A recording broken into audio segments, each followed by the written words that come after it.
If you will ask a rabbi, what does Torah say about vegetarianism? He will probably tell you that it is hard to discuss this topic on an empty stomach, and invite you to his house for a Shabbat dinner.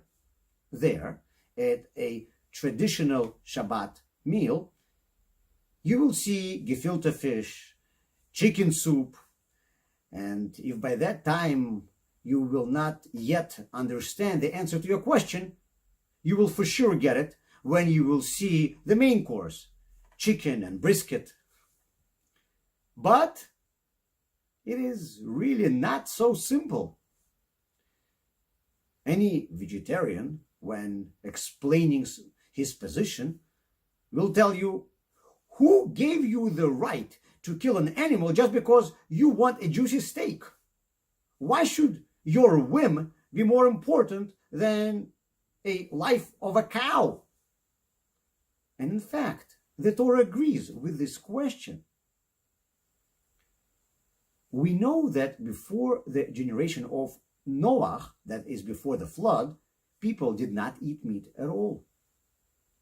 When the Jews were traveling through the desert, they were allowed to eat meat only if it was a part of sacrifices.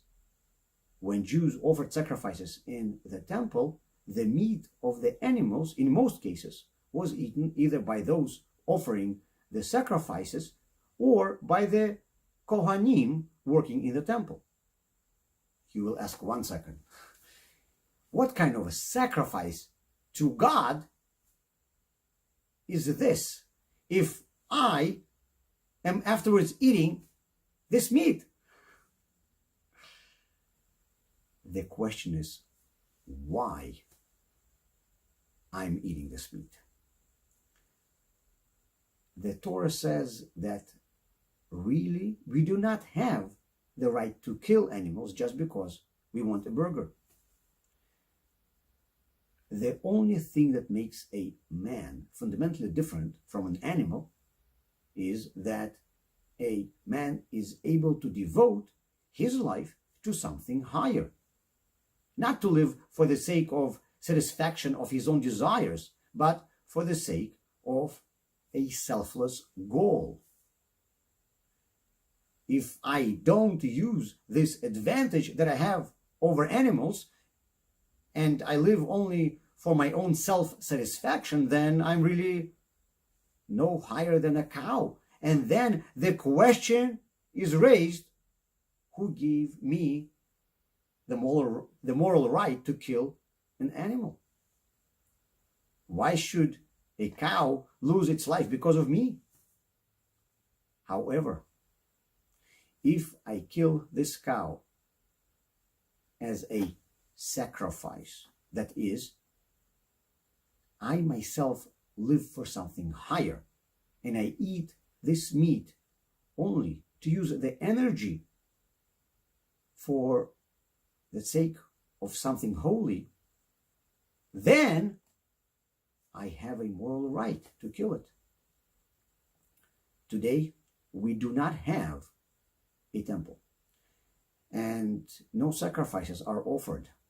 But the idea of sacrifices continues to live in the Jewish approach to food.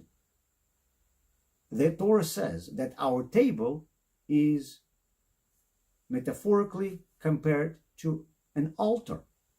And this is because all of our food must be consumed in order that we'll later use the received energy to do what God wants. So in this way, all of our food is becoming a sacrifice to God.